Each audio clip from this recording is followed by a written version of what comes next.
भागवत पुराण दसम स्कंद 64वां अध्याय नृग राजा की कथा। भागवत पुराण 64वां अध्याय नृग राजा की कथा। दसम स्कंद 64वां अध्याय नृग राजा की कथा। श्री सुखदेव जी कहते हैं, प्रिय परीक्षित, एक दिन सांब, प्रद्युम्न, चारुभानु और गद आदि यदुवंशी राजकुमार घूमने के लिए उपवन में गए। वहाँ बहुत देर तक खेल खेलते हुए उन्हें प्यास लग आई। अब वे इधर उधर जल की खोज करने लगे। वे एक कुएं के पास गए। उसमें जल तो था नहीं, एक बड़ा विचित्र जीव दिख पड़ा। वह जीव पर्वत के समान आकार का एक गिरगिट था। उसे देखकर उनके आश्चर्य की सीमा न रही। उनका हृदय करुणा से भर आया और वे उसे बाहर निकालने का प्रयत्न करने लगे। परंतु जब वे राजकुमार उसे गिरे हुए गिरगिट को चमड़े और सूत की रस्सियों से बांधकर बाहर न निकाल सके, तब कौतूहलवश उन्होंने यह आश्चर्यमय वृत्तांत भगवान श्री कृष्ण के पास जाकर निवेदन किया। जगत के जीवनदाता कमल नयन भगवान श्री कृष्ण उस कुएं पर आए। उसे देखकर उन्होंने बाएं हाथ से खेल खेल में अनायास ही उसको बाहर निकाल लिया। भगवान श्री कृष्ण के कर कमलों का स्पर्श होते ही उसका गिरगिट रूप जाता रहा और वह एक स्वर्गीय देवता के रूप में परिणत हो गया। अब उसके शरीर का रंग तपाए हुए सोने के समान चमक रहा था और उसके शरीर पर अद्भुत वस्त्र, आभूषण और पुष्पों के हार शोभा पा रहे थे। यद्यपि भगवान श्री कृष्ण जानते थे कि इस दिव्य पुरुष को गिरगिट योनि क्यों मिली थी, फिर भी वह कारण सर्वसाधारण को मालूम हो जाए, इसलिए उन्होंने उस दिव्य पुरुष से पूछा, महाभाग, तुम्हारा रूप तो बहुत ही सुंदर है, तुम हो कौन? मैं तो ऐसा समझता हूँ कि तुम अवश्य ही कोई श्रेष्ठ देवता हो। कल्याण मूर्ति, किस कर्म के फल से तुम्हें इस योनि में आना पड़ा था? वास्तव में तुम इसके योग्य नहीं हो। हम लोग तुम्हारा वृत्तांत जानना चाहते हैं। यदि तुम हम लोगों को यह बतलाना उचित समझो तो अपना परिचय अवश्य दो।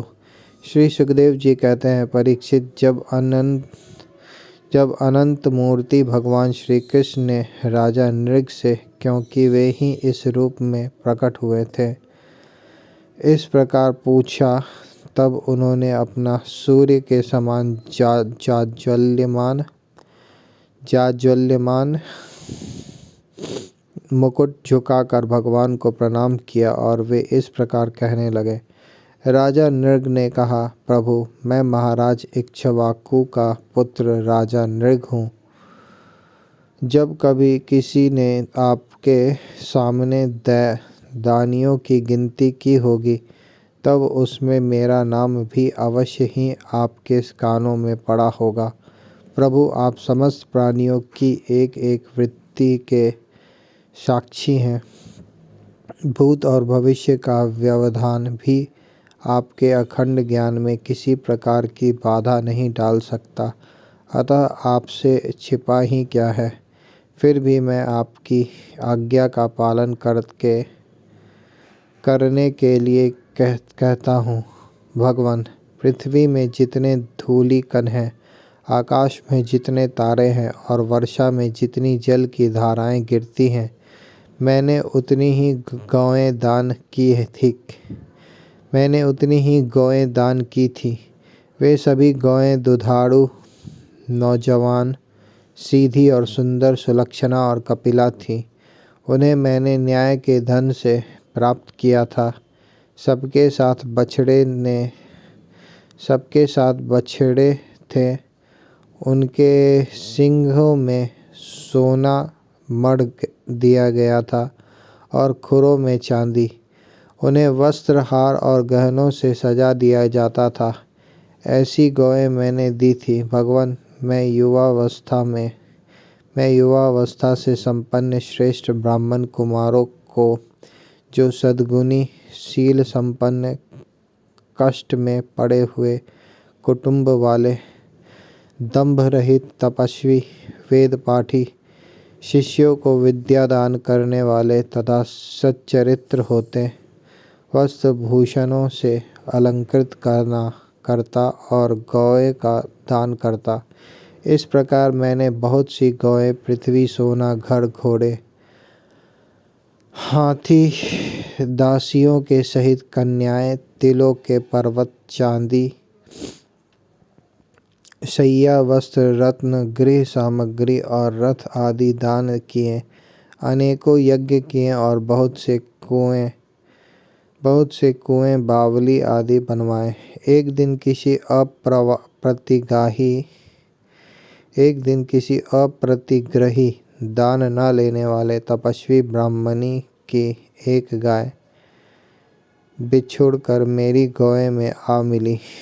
मुझे इस बात का बिल्कुल पता न चला, इसलिए मैंने अनजाने में उसे किसी दूसरे ब्राह्मण को दान कर दिया।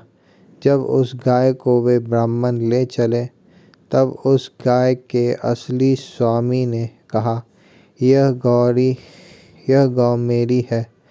दान ले जाने वाले ब्राह्मण ने कहा, यह तो मेरी है, क्योंकि राजा नृग ने मुझे इसका दान किया है। वे दोनों ब्राह्मण आपस में झगड़ते हुए अपनी अपनी बात कायम करने के लिए मेरे पास आए। एक ने कहा, यह गाय अभी अभी आपने मुझे दी है, और दूसरे ने कहा कि यदि ऐसा बात है तो तुमने मेरी गाय चुरा ली है। भगवान, उन दोनों ब्राह्मणों की बात सुनकर मेरा चित्त भ्रमित हो गया। मैंने धर्म संकट में पड़कर उन दोनों से बड़ी अनुनय विनय की और कहा कि मैं बदले में 1,00,000 उत्तम गौएं दूंगा। आप लोग मुझे यह गाय दे दीजिए। मैं आप लोगों का सेवक हूँ। मुझसे अनजाने में यह अपराध बन गया। मुझ पर आप लोग कृपा कीजिए और मुझे इस घोर कष्ट से तथा घोर नरक से गिरने से बचा लीजिए। राजन, मैं इसके बदले में कुछ नहीं लूँगा। यह कहकर गाय का स्वामी चला गया। तुम इसके बदले में 1,00,000 ही नहीं, 10,000 गौएं और दो तो भी मैं लेने का नहीं। इस प्रकार कहकर दूसरा ब्राह्मण भी चल गया। देवाधिदेव जगदीश्वर, इसके बाद आयु समाप्त होने पर यमराज के दूत आए और मुझे यमपुरी ले गए। वहाँ यमराज ने मुझसे पूछा, राजन, तुम पहले अपने पाप का फल भोगना चाहते हो या पुण्य का? तुम्हारे दान और धर्म के फलस्वरूप तुम्हें ऐसा तेजस्वी लोक प्राप्त होने वाला है जिसकी कोई सीमा ही नहीं है। भगवान, तब मैंने यमराज से कहा, देव, पहले तो अपने पाप का फल भोगना चाहता हूँ। और उसी क्षण यमराज ने कहा, तुम गिर जाओ। उसके ऐसा कहते ही मैं वहाँ से गिरा और गिरते ही समय मैंने देखा कि मैं गिरगिट हो गया हूँ। प्रभु, मैं ब्राह्मणों का सेवक, उदार दानी और आपका भक्त था। मुझे इस बात की उत्कट अभिलाषा थी कि किसी प्रकार आपके दर्शन हो जाए। इस प्रकार आपकी कृपा से मेरे पूर्व जन्मों की स्मृति नष्ट न हुई। भगवान, आप परमात्मा हैं, बड़े बड़े शुद्ध हृदय योगेश्वर। उपनिषदों की दृष्टि से, अभेद दृष्टि से अपने हृदय में आपका ध्यान करते रहते हैं। इंद्रियातीत परमात्मन, साक्षात आप मेरे नेत्रों के सामने कैसे आ गए? क्योंकि मैं तो अनेक प्रकार के व्यसनों, दुखद कर्मों में फंसकर अंधा हो रहा था। आपका दर्शन तो तब होना है जब संसार के चक्कर से छुटकारा मिलने का समय आता है।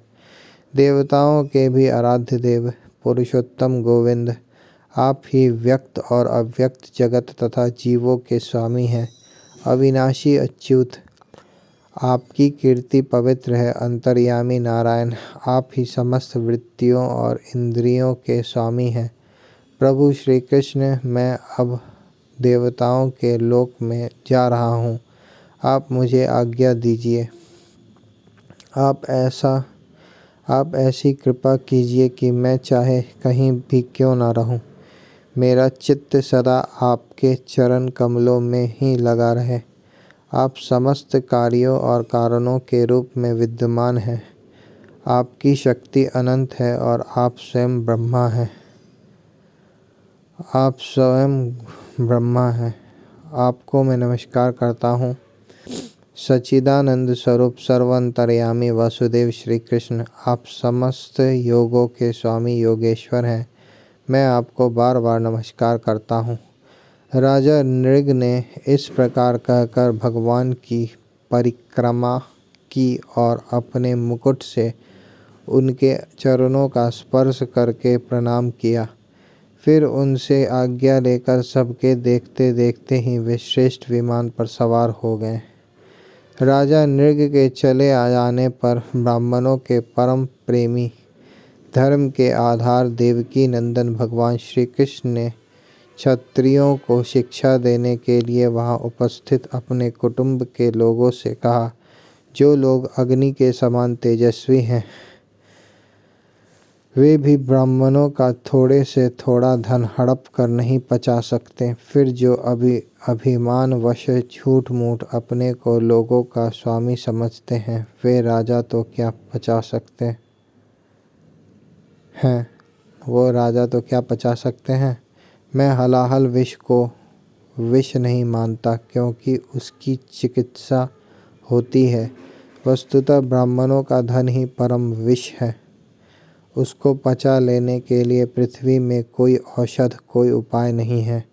हलाहल विष केवल खाने वाले का ही प्राण लेता है और आग भी जल के द्वारा बुझाई जा सकती है, परंतु ब्राह्मणों के धन रूप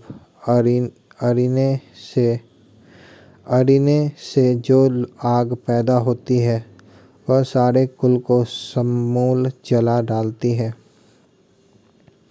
ब्राह्मण का धन यदि उसकी पूरी संपत्ति लिए बिना भोगा जाए, तब तो वह भोगने वाले, उसके लड़के और पौत्र, इन 3 पीढ़ियों को ही चौपट करता है।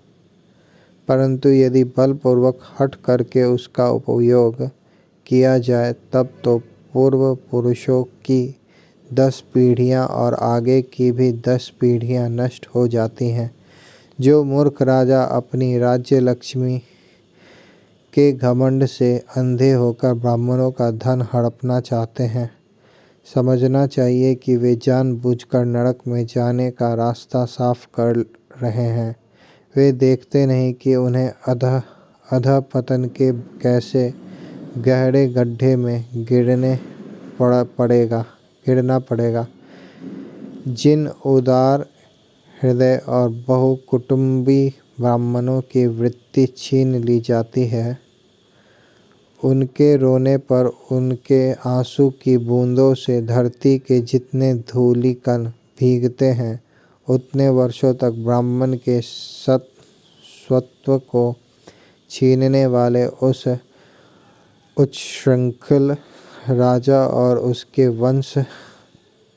वंशजों को कुंभीपाक नरक में दुख भोगना पड़ता है। जो मनुष्य अपनी या दूसरों की दी हुई ब्राह्मणों की वृत्ति, उनकी जीविका के साधन छीन लेते हैं, वे 60,000 वर्ष तक विष्ठा के कीड़े होते हैं। इसलिए मैं तो यही चाहता हूँ कि ब्राह्मणों का धन कभी भूल से भी मेरे कोष में ना आए, क्योंकि जो लोग ब्राह्मणों के धन की इच्छा भी करते हैं, उसे छीनने की बात तो अलग है रही, वे इस जन्म में अल्पायु, शत्रुओं से पराजित और राजभ्रष्ट हो जाते हैं, और मृत्यु के बाद भी वे दूसरों को कष्ट देने वाले सांप ही होते हैं।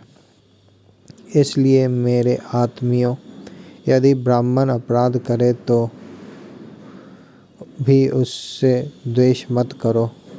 वह मार ही क्यों ना बैठे या बहुत सी गालियाँ या शाप ही क्यों ना दे, उसे तुम लोग सदा नमस्कार ही करो। जिस प्रकार मैं बड़ी सावधानी से तीनों समय ब्राह्मणों को प्रणाम करता हूँ, वैसे ही तुम लोग भी किया करो।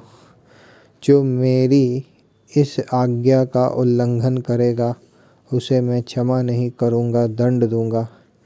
यदि ब्राह्मण के धन का अपहरण हो जाए तो वह अपहरित धन उस अपहरण करने वाले को अनजाने में उसके द्वारा यह अपराध हुआ हो तो भी अधःपतन के गड्ढे में डाल देता है। जैसे ब्राह्मण की गाय ने अनजाने में उसे लेने वाले राजा नृग को नरक में डाल दिया था। परीक्षित, समस्त लोकों को पवित्र करने वाले भगवान श्री कृष्ण द्वारकावासियों को इस प्रकार उपदेश देकर अपने महल में चले गए।